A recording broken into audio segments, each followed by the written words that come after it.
नमस्कार साथियों, आप सभी का स्वागत है एजुकेशन लाइन में। साथियों, आज के इस वीडियो में हम बात करने वाले हैं वार्षिक परीक्षा 2021-22 के लिए कक्षा 7 का गणित का यानी कि मैथ का जो पेपर है वो मैं आपको यहाँ पे बताने वाला हूँ आपके वर्तमान जो सिलेबस है आपका उसके अनुसार। तो साथियों, आपको पूरा पेपर है वो अच्छे से देख लेना है, साथ ही सारे इंपॉर्टेंट क्वेश्चनों को आपको टिक कर लेना है और आपका एग्ज़ाम का जो पैटर्न है वो इसी तरह का पैटर्न है वो रहने वाला है। आपको इसी पैटर्न पर अपनी तैयारी करनी है। तो साथियों, आपका 30% जो सिलेबस रिड्यूस कर दिया गया है उसके हिसाब से मैं पूरा पेपर आपको बता रहा हूँ किस तरह के प्रश्न आएंगे। साथ ही साथियों, आपसे रिक्वेस्ट होगी, आप चैनल पे नए हैं तो प्लीज़ चैनल को सब्सक्राइब कर लीजिए, बेल आइकन दबा लीजिए, ताकि आने वाले जितने भी एग्ज़ाम होंगे आपके अगली साल जब आप अगली कक्षा में चले जाओगे तो उन सभी के लिए लगातार मैं चैनल पे most important question paper, model paper, real paper जो भी है सारे आपको सारी तैयारी आपको करवाई जाएगी। तो आपको तमाम वीडियो मिलते रहेंगे। तो चलिए अपन स्टार्ट कर लेते हैं पेपर। सबसे पहले देखिए, यहाँ पे आपको दी गई संख्याओं को सबसे छोटी संख्या कौन सी है वो बताना है। यानी कि संख्याओं का जो क्रम है वो आपसे पूछा जाएगा, सबसे बड़ी संख्या, सबसे छोटी संख्या, इस तरह का प्रश्न आपको ज़रूर पूछा जाएगा। तो यहाँ पे सबसे छोटी संख्या आपको देखना है। चलिए अपन बात कर लेते हैं। ये है 998, ये है 900, ये 909 और ये 999। तो सबसे छोटी संख्या कौन सी हो गई? 900, क्योंकि ये भी बड़ी है, ये भी बड़ी है और ये भी बड़ी है। चलिए आगे बात करते हैं। दी गई संख्याओं में 4 अंकों की सबसे बड़ी संख्या है। अब 4 अंकों की सबसे बड़ी संख्या कौन सी होती है? 9, 9, 9 और 9, ये होती है 9999। तो ये किस में लिखा हुआ है? यहाँ पे देखिए 9999, तो यही आपका सही आंसर हो गया। ठीक है, आगे देखेंगे अपन। 3 अंकों की सबसे बड़ी संख्या में 1 जोड़ने पर कौन सी संख्या प्राप्त होगी? 3 अंकों की सबसे बड़ी संख्या में, अब 3 अंकों की सबसे बड़ी संख्या क्या होगी? 9, 9 और 9। संख्या में 1 जोड़ने पर आपने 1 जोड़ा तो यहाँ पे क्या हो गया? 10 हासिल की 1, 0 हासिल की 1, तो कितना हो गया? 1000। तो 1000 किस में दिया गया है? तो ये दिया गया है ऑप्शन नंबर सी में, ये आपका सही आंसर है। इसी तरह साथियों आपको पेपर में करना है। आगे देखिए, क्वेश्चन नंबर 4 क्या पूछ रहा है? 4 अंकों की सबसे छोटी संख्या में 1 घटाने पर कौन सी संख्या मिलेगी? अब 4 अंकों की सबसे छोटी संख्या आपको पूछी गई है, उसमें अगर अपन 1 घटा दें तो क्या आएगा? तो यहाँ पे देखिए 4 अंकों की, अब 100 तो आएगा नहीं क्योंकि 100 तो 2 अंकों में आ गया घटाने के पे, 3 अंकों में आ रहा है, सॉरी। 1000, ये कितने में आ रहा है? 1000 में लिखूंगा इकाई, दहाई, सैकड़ा, हज़ार, तो ये 4 अंकों में आ रहा है। ठीक है बात। इसके बाद देखिए यहाँ पे 899, तो ये 3 में आ गया। 999, अब यहाँ पे देखिए सही आंसर ये हो जाएगा। अब यहाँ पे सबसे छोटी संख्या मान लीजिए 1000 है, उसमें से 1 घटा दिया आपने तो क्या हो गया? 900 और 99 बच गए। ठीक है, आगे देखिए, यहाँ पे भारतीय अंकों को आपको जोड़ना है।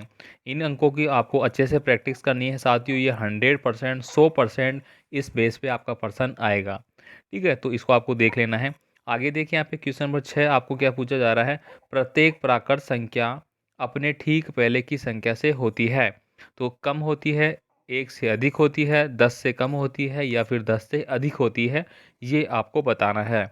आगे देखिए, दिया गया चित्र आपको देखना है और रेखा, किरण, रेखाखंड, आकृति, ये जो आकृति आपको यहाँ पे दिख रही है वो क्या है ये आपको बताना है। ये एक रेखा है, ये एक किरण है, ये एक रेखाखंड है या फिर ये एक आकृति है। तो इस तरह की जो चिन्ह आपको दिया गया है इसको अपन क्या बोलेंगे? इसको अपन रेखा बोल सकते हैं। आगे देखिए, यहाँ पे सबसे छोटी पूर्णांक संख्या कौन सी है? अब पूर्णांक संख्याओं के बारे में बात करेंगे। पूर्णांक और अपूर्णांक दो प्रकार की होती है।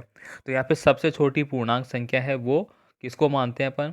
2 को मानते हैं मेरे ख्याल से, शायद एक बार आप देख लेना, गलत अगर होता है तो आप कमेंट कर देना। आगे देखिए, यहाँ पे क्वेश्चन नंबर 7 है। -7 है, -7 का योज्य प्रतिलोम क्या होगा? अब -7 है, इसका योज्य प्रतिलोम मतलब उल्टा।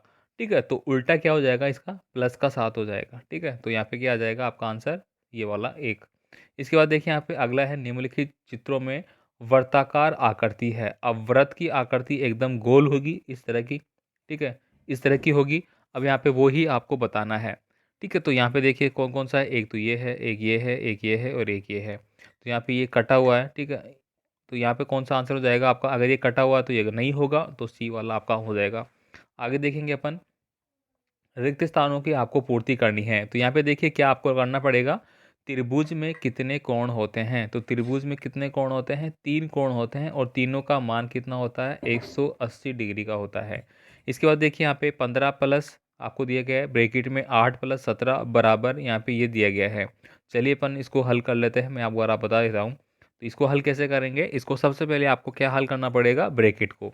तो यहाँ पे 17 और 8 आपको दिया गया है, ठीक है? तो आप इसको जोड़ेंगे तो 17 तो और 8 कितने हो गए? 25 हो जाएंगे आपके, ठीक है? तो 25 और 15 कितने हो गए? 40, ठीक है? तो बराबर इधर भी 40 होनी चाहिए।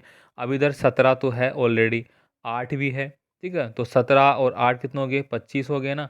अब इधर कितने आएंगे? 15 आ जाएंगे, तो ये बराबर हो जाएगी संख्या। आगे देखिए समकोण का होता है, तो समकोण 90 डिग्री का होता है। समकोण कितने डिग्री का होता है? 90 का। इस तरह से बनता है समकोण, ठीक है? इस तरह से बनता है।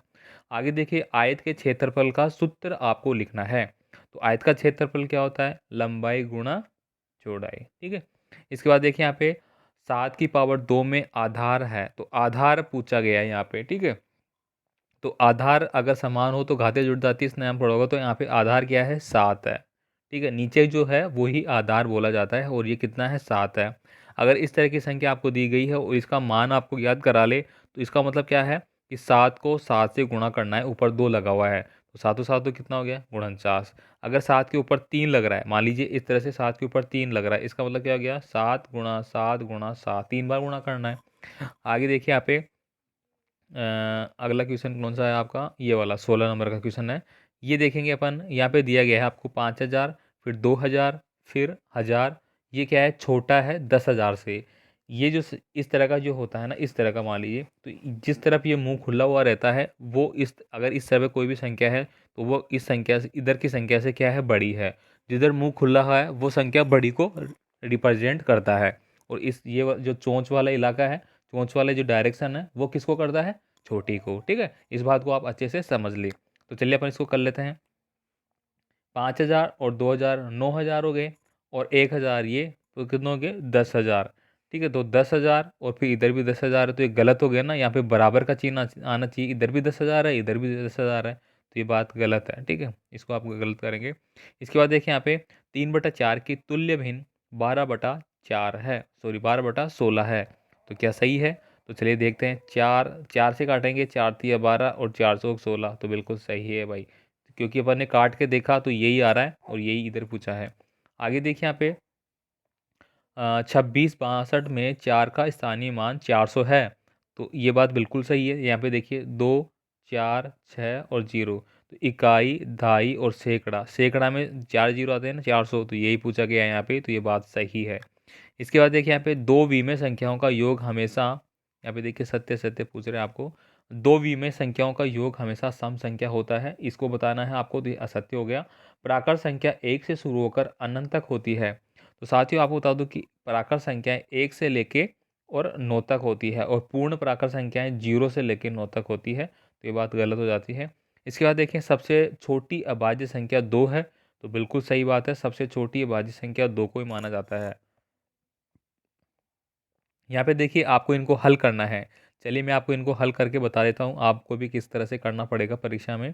यहाँ पे देखिए, यहाँ पे क्या लिखा हो गया है? 1/8 लिखा गया है, मैं यहाँ पे लिख लेता हूँ, प्लस 1 क्या लिखा गया है? 4 लिखा गया है, और फिर माइनस 1/2 लिखा गया है। तो आपको क्या करना है? इनका लघुत्तम लेना है। लघुत्तम मतलब ऐसी संख्या जिनमें कि सभी का भाग जाता है, तो 8 ले लेते हैं। अब देखिए 8 का 8 में जाता है, सही है, 4 का भी जाता है और 2 का भी जाता है। तो 8 का 8 में भाग दिया, एक बार गया, तो अपन ने ऊपर कितना लिखा? 1, प्लस का प्लस है। 4 का 8 में भाग कितने बार जाता है? 2 बार, और ऊपर कितना है? 1, तो 2 एकम 2। अब यहाँ पे माइनस है ना, तो यहाँ माइनस लगाएंगे। अब 2 का भाग 8 में कितनी बार जाता है? 4 बार, और 1 ऊपर है, तो 4 एकम 4। समझ गए? इस तरह से करेंगे। अब यहाँ पे देखिए 2 और 1 कितना हो गए? 3, और माइनस का 4, तो माइनस का कितना बच गया? 1 बच गया, तो माइनस का 1/8। आपका आंसर क्या आ गया? माइनस का 1/8 आपका आंसर आ गया। ये लो साहब आंसर। आगे देखिए अगला क्वेश्चन आपको क्या पूछ रहा है। रितु के पास 900 रुपये है, उनमें से उसने 345 रुपये अपने दोस्त को दे दिए, ठीक है? तो बताओ रितु के पास अब कितने रुपए बचे हैं? उसके पास कितने पैसे हैं? 900 रुपये हैं। उसने 345 अपने दोस्त को दे दिए। अब इसको माइनस कर लेते हैं। 10 में से 5 गए तो 5, क्योंकि 10 क्यों हुए, क्योंकि इधर से उधार लिया फिर इधर से उधार लिया। अब यहाँ पे कितने बच गए, 9। 9 में से 4 गए तो 5। अब यहाँ पे हासिल ली थी ना, उधर से उधार लिया था, तो यहाँ पे 8 बच गए। 8 में से 3 गए तो 5, तो 555 रुपये उसके पास शेष बच गए। आगे देखिए, यहाँ पे 24 नंबर का क्वेश्चन है। 450 किताबों के डिब्बों में पैक करना है। 450 किताबों को डिब्बों में पैक करना है। अगर एक डिब्बे में 10 किताबें आती है तो कितने डिब्बों की जरूरत पड़ेगी, तो कितनों की पड़ेगी, 45 डिब्बों की। कैसे, 450 को 10 से भाग दे दो, 45 आ जाएगा। 0 से 0 कट गया, 45, तो 45 डिब्बों की आवश्यकता होगी। आगे देखिए, एक पानी की टंकी में 2220 लीटर पानी है। उसी टंकी में 999 लीटर पानी और भरा गया है। बताइए अब टंकी में कितना लीटर पानी है, तो जोड़ दो, 2 2 2 0 और 9 9 और 9, तो 9 9 का 9 आ गया। 9 और 2 11 का 1 हासिल की 1 आ गई। 9 और 2 11, 1 12 का 2 हासिल की 1, तो ये 31 यानी 32 32 और कितना हो गया, 19 लीटर। इसके बाद देखिए 26 नंबर का क्वेश्चन है। एक दर्जन केले की कीमत 35 रुपये है, तो 17 दर्जन केले की कीमत क्या होगी। इसको क्या करना है, गुणा करना है। 35 गुणा 17, 17 5 85 का 5 हासिल की, सॉरी 5 हासिल की, 8 लग गई ना यहाँ पे। अब 17 थी 51, 51 और 8 आपको ऐड कर देना है, तो कितने हो गए, 51 और 8 58। तो ये कितना आंसर आ गया, 585 रुपये टोटल हो गए आपके, कितने, 17 दर्जन केलों के। इसी तरह आपको साथियों करना है। देखिए साथियों, मैं आपको लगातार बता रहा हूँ कि सभी कक्षाओं के लिए सारे इंपॉर्टेंट पर्सन मैं आपको बता रहा हूँ जो आपके एग्ज़ाम में आने वाले हैं, और इसी तरह का पूरा सिलेबस रहने वाला है। तो आप अच्छे से इसको पढ़े, इसी तरह का पूरा पेपर होगा। यहाँ पे हो सकता है कि मान लीजिए कि यहाँ पे 35 रुपये भाव दिया गया है, तो यहाँ पे 17 की जगह 18 पूछ ले, या फिर 10 रुपये दे दे। थोड़ा बहुत उल्टा पुल्टा हो सकता है संख्याओं में, बाकी पेपर ऐसा ही आएगा। आगे देखिए, संख्याओं का आरोही क्रम आपको लिखना है। अब आपको आरोही और अवरोही दोनों समझ में आना चाहिए। 28 नंबर का क्वेश्चन देखेंगे आप यहाँ पे। संख्या 48 और 420 का लघुत्तम और महत्तम समापवर्ती आपको ज्ञात करना है। देखिए कैसे करेंगे, ये तो शायद आपको आता है। 48 का कर लेंगे पहले, तो 2 का भाग दिया 24 बार गया, फिर 2 का गया 12 बार, फिर 2 का दिया 6 बार, फिर 2 का दिया, ठीक है, 3 बार, और फिर 3 का। तो इनको आपको क्या करना है, जोड़ ले इनको इस तरह से, जैसे 2 फिर 2 फिर 2 फिर 3, इस तरह से 2 3 6 7 दूनी 12, ये आपका महत्तम समापवर्ती लग हो गया। इसके बाद देखिए यहाँ पे बोर्ड मास विधि से हल करो। ये साथियों आपको 100% आएगा इस तरह का प्रश्न। और मैं बता देता हूँ बोर्ड मास, एक बार मैं आपको एक्सप्लेन कर देता हूँ बोर्ड मास क्या होता है। यहाँ पे देखिए पहला आपको दिया गया है बी। बी का मतलब क्या होता है, ब्रेकिट। अगर कोई संख्या ब्रेकिट में है, ऐसे मान लीजिए 3 - 2, तो सबसे पहले आप क्या करेंगे, ब्रेकिट को हल करेंगे, समझ गए। इसके बाद दूसरा है क्या, ओ। ओ का मतलब क्या होता है, सॉरी बी ओ ब्रैकेट को रिप्रेजेंट कर रहा है। डी, अगला है डी। डी का मतलब क्या हो गया, डिवीजन। डिवीजन का मतलब क्या हो गया, भाग। उसके बाद क्या करेंगे, ब्रैकेट को खोलने के बाद क्या करेंगे, भाग देंगे। फिर है मा एम। एम का मतलब क्या हो गया, मास। मास का मतलब क्या हो गया, गुणा। फिर गुणा करेंगे।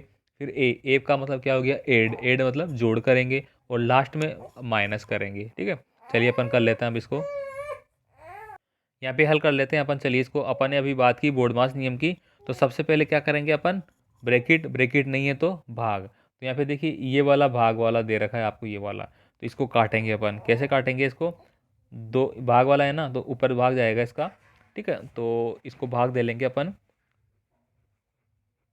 तो यहाँ पे 2 को इससे काटेंगे अपन, 2 दूनी 4, ठीक है। तो ऊपर क्या बच गया, 2/6 बच गया। उसके बाद क्या करेंगे, 3/2 आपको दिया गया है गुणा में।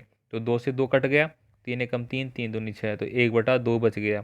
तो यहाँ पे अपन देख, मेरे को पता लग गया क्या क्या बचा है, 1/5, ठीक है, और प्लस का 1/2 और माइनस का 1/2। अभी माइनस का प्लस का कट गया, तो 1/5 आपका आंसर हो गया।